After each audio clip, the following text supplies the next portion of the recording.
আমাদের ঝুরি আলু ভাজা একদম কমপ্লিট। আপনাদের দেখাচ্ছি এটা কতটা মচমচে হয়েছে।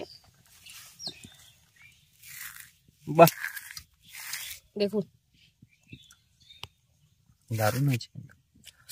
দেখেই বুঝতে পারছেন কতটা মচমচে তৈরি হয়েছে। না আমি কি বলছি, এতদিন আমার অনুপস্থিতিতে অনেক রকম রেসিপি করেছো, তার জন্য অনেক ধন্যবাদ তোমাকে। আপনাকেও ধন্যবাদ। কি বোনাও করে নিচ্ছ কেন? নমস্কার বন্ধুরা, সানার কিচেনে আপনাদের সবাইকে স্বাগত। আজ অনেকদিন পর সুস্থ হয়ে আপনাদের সঙ্গে রেসিপি শেয়ার করতে এলাম। আপনাদের ভালোবাসায় আর আশীর্বাদে আমি এখন অনেকটাই সুস্থ আছি, তাই আপনাদের সঙ্গে রেসিপি শেয়ার করতে এলাম। আজকে খুবই সিম্পল সাধারণ একটা রেসিপি বানাবো, তবে খেতে এটা কিন্তু দারুণ। আজকে বানাবো ঝুরি আলু ভাজা। চলুন তাহলে রেসিপিটা শুরু করি। প্রথমেই আমি নিয়েছি আলু। আলুটার খোসাটাকে ভালো করে ছাড়িয়ে নিয়েছি। এখন তো নতুন আলুর খোসা খুব পাতলা হয়, খুব সহজেই ছাড়িয়ে নেওয়া যায়। এবার প্রথমে আলুটাকে গ্রেট করে নেব। এই যে দেখুন, এইভাবে আলুটাকে গ্রেট করে নেব। আলুটা কিন্তু সবসময় গ্রেটারের ওপর দিক থেকে নিচের দিকে প্রেস করেই গ্রেট করতে হবে। কখনোই নিচের দিক থেকে এইভাবে ওপর দিকে উঠাবেন না, তাহলে কিন্তু লম্বা লম্বা ঝুরো ঝুরো আলু তৈরি হবে না। সবসময় ওপর দিক থেকে নিচের দিকে। এই দেখুন, আর গ্রেটারে বড় ছিদ্রটা দিয়েই গ্রেট করবেন, কারণ বেশি ছোটটা দিয়ে গ্রেট করলে বেশি পাতলা হয়ে যাবে। আলুগুলোকে ঝুরো ঝুরো করে গ্রেট করে নিয়েছি। এবার 2-3 বার জল পাল্টে পাল্টে প্রথমে আলুটাকে আমি ধুয়ে দেবো। যতবার জল পাল্টে ধোবেন দেখবেন আলুর কষটা বেরিয়ে যাচ্ছে আর আলুটা আস্তে আস্তে পরিষ্কার হয়ে যাচ্ছে।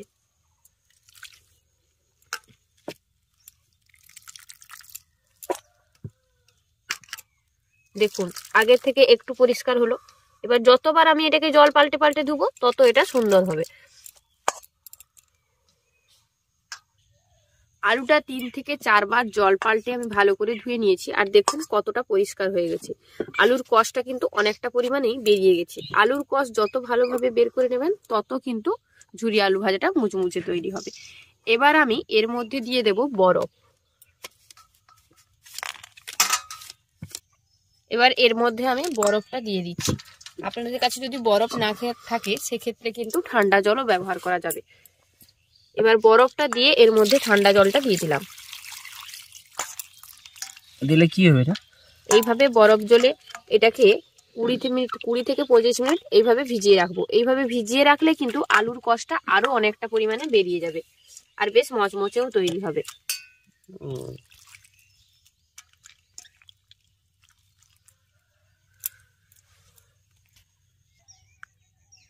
ফিরে এলাম আধ ঘন্টা পর। আধ ঘন্টার জন্য আমি এটাকে বরফ জলে ডুবিয়ে রেখেছিলাম। বরফ ভালোভাবে গলে গেছে, এই যে দেখুন।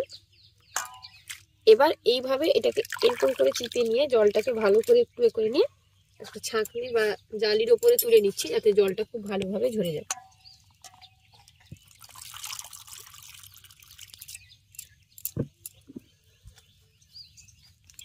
কড়াইতে তেল গরম করে নিয়েছি ঝুরি আলু ভাজাগুলো ভাজার জন্য। প্রথমে আমি কিছু চিনে বাদাম নিয়েছি, এই চিনে বাদামগুলো ভেজে নেব। তাকে দেখাও গো ক্যামেরাতে, দেখা যাচ্ছে, কোনো সমস্যা নেই। চিনে বাদামগুলো ভেজে নিয়েছি, এবার এগুলোকে তুলে নিচ্ছি।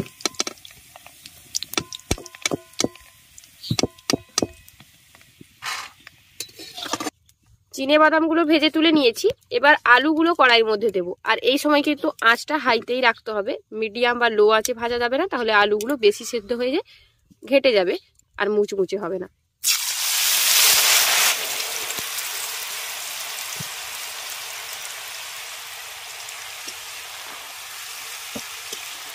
আর আলুর মধ্যে আমি কিন্তু কোনো লবণ মেশাইনি।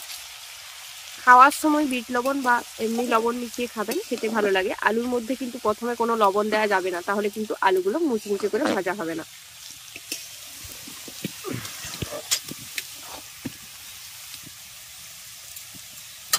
কম বেশি ঝুরি আলু ভাজাগুলো তৈরি, এবার এগুলো তুলে দিচ্ছি।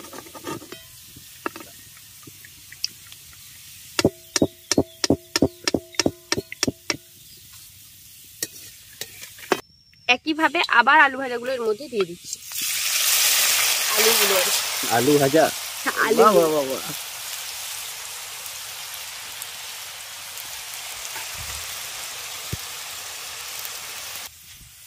সেকেন্ড ব্যাচের গুলাও ভাজা হয়ে গেছে, এবার এগুলোও তুলে নিচ্ছি। সমস্ত ঝুরি আলু ভাজা তৈরি। এবার সব শেষে দুটো শুকনো লঙ্কাকে আমি ভেজে নিচ্ছি। ফাটবে নাকি এটা? হ্যাঁ, কিছু হবে না, তুমি এত চিন্তা করছো কেন? আগো ফাটতে পারে গো সানা, একটু দূর থেকে। ওই এত দূরে চলে গেছো তুমি তো আমাকে ভয় দেখালে। এটা একটু বেশি হয়ে গেল। তোমাকে কিরকম ভয় দেখালাম, আমি ইচ্ছে করে দূরে চলে এলাম যাতে তুমিও একটু ভয় পেয়ে আরো একটু পেঁচাও। আমি কতটা এসছি জানো? সেই জন্য তো বলছি, আমি ইচ্ছে করে একটু বেঁকে পড়লাম, দেখি তুমি কতটা ভয় পাও। কারণ আমি যদি বলি যে ফেটে ভয় পাবে, মানে ফেটে যাবে লঙ্কাটা, তাহলে তুমি বেশি ভয় পাবে আমি জানি। এই জন্য তো চলে এলাম। লঙ্কা ফাটে না বলো? ইয়ে শুকনা লঙ্কা ফাটে নাকি? লঙ্কাটা ভেজে নিয়েছি। আপনারা চাইলে কিন্তু এখানে কারি পাতাও ভেজে ব্যবহার করতে পারেন। আমি কারি পাতাটা ব্যবহার করলাম না, কারণ সবাই আবার কারি পাতার গন্ধটা পছন্দও করেন না। ঠিক বলেছো, ঠিক বলেছো। আমি কি ভুল বলি বলো? চিনেবাদাম গুলোকে ভালো করে মিশিয়ে নিয়েছি। আমাদের ঝুরি আলু ভাজা একদম কমপ্লিট। আপনাদের দেখাচ্ছি এটা কতটা মচমচে হয়েছে। বাহ, দেখুন, দারুণ হয়েছে। দেখেই বুঝতে পারছেন কতটা মচমচে তৈরি হয়েছে। হাত দিয়ে একটু করে মুড়লেই গুঁড়ো হয়ে যাচ্ছে পুরো। এই দেখুন আওয়াজটা দেখুন।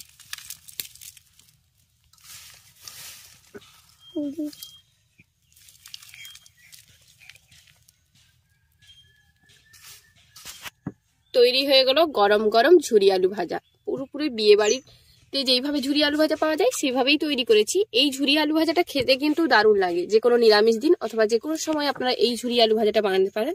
খুব সহজেই মচমচে তৈরি ঝুরি আলু ভাজা, বানানো খুবই সহজ। এবার আমরা কিছুটা ঝুরি আলু ভাজা আলাদা করে নিয়েছি, আর খাবো কি কিছুটা একটা পাত্রে নিয়েছি। তার মধ্যে আমি একটু বিট লবণ দিয়ে দিচ্ছি। আপনারা চাইলে কিন্তু একটু চাট মশলাও ব্যবহার করতে পারেন। পুরোটাই কখনোই লবণ মেশাবেন না, যতটা পরিমাণে খাবেন সেই পরিমাণে লবণ মিশিয়ে নেবেন, বাকিটা অন্য একটা পাত্রে রেখে দেবেন। কারণ লবণ মেশানোর পরে সেটা কিন্তু আর বেশিক্ষণ রাখা যাবে না। এবার লবণটাকে মিশিয়ে নিলাম। বুঝতেই পারছেন সবার জিভ থেকে জল পড়ে যাচ্ছে, যা কখন দেবো কাকে। কেমন লাগছে? আগে আমি একটু দিয়ে দিই। कैसा हुआ? দেখছো চেবাচ্ছে। খেয়েছে না দেখে তারপর তো বলবে। কার্তিক কেমন হয়েছে গো?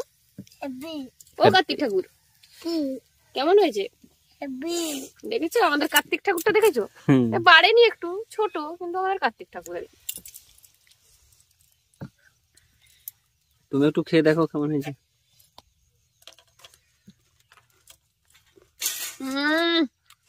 আওয়াজটা শুনে বুঝতে পারছো নিশ্চয় পুরো ফাটাফাটি তৈরি হয়েছে। ঠিক আছে, আমাকে দাও। আমি সেই বড় বড় এগুলোকেও ফেল করিয়ে দেবো। আমাকে দাও। হোটেলে যখন খাওয়া দাও তার থেকেও ফেল করে দেবো। তোমাকে দাও, তোমাকে দাও, তোমাকে কেন দেবো? দেবো না, দাঁড়ান আগে দিয়ে দিই, না হলে পেটের মধ্যে গুড়ুর গুড়ুর করতে পারে মোটামুটি। এই বিষয়ে কোনো সন্দেহ নেই।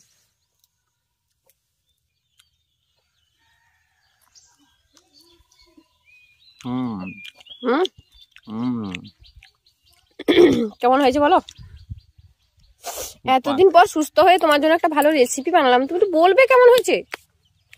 দারুণ হয়েছে। আর এতদিন কেমন ছিলে? ফণিহারা সাপের মতো। যাই হোক, কেটে যাচ্ছিল। যাই হোক, মোটামুটি রেসিপিটা কষ্ট, ভালো মন্দ খেতে পারছিলাম না, এটা মেনে নাও এখন।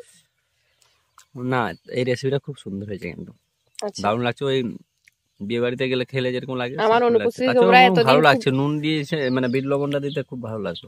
না আমি কি বলছি, এতদিন আমার অনুপস্থিতিতে অনেক রকম রেসিপি করেছো, অনেক তার জন্য অনেক ধন্যবাদ তোমাকে। আপনাকেও ধন্যবাদ। কি বোনাও করে দিচ্ছ কেন? আপনারাও বাড়িতে ট্রাই করবেন অবশ্যই, খুব ভালো লাগবে খেতে আপনাদের, এবং মচমচে, এবং একটু বিট লবণ দিলে আরো ভালো হয়। বিট লবণ দিয়ে অবশ্যই খেতে হবে, যেহেতু আলু ভাজাটাই লবণ ব্যবহার করা হয়নি। আর কিছু বলবো? আজ তো এই পর্যন্তই। আচ্ছা, আজ তো এই পর্যন্তই। ভালো থাকবেন, সুস্থ থাকবেন, দেখা হবে পরের ভিডিও। টাটা। কার্তিক এখন খাচ্ছে। কার্তিক মাথায় কি হয়েছে? প্রণাম টনাম করে পড়েছিল নাকি? দিল কি ব্যাপার? কার্তিক কার্তিক সকাল থেকে অনেক পড়াশোনা করেছে, আমাকে এসে বললো বৌমনি আমি সব পড়া করেছি, লিখেছি, এবার কি ভালো মন্দ করবে তাড়াতাড়ি চলো আমি খাবো তো।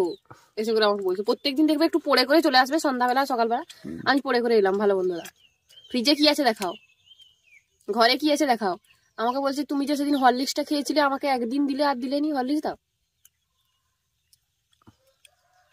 হরলিক্স খাবে, ওর জন্য ও আমি অসুস্থ কি হরলিক্স নিয়ে দেখতে আসবে, ও হরলিক্স খাবে। কার্তিক টাটা করে দাও, এ হাতে খাওয়ার জন্য ব্যস্ত আছে।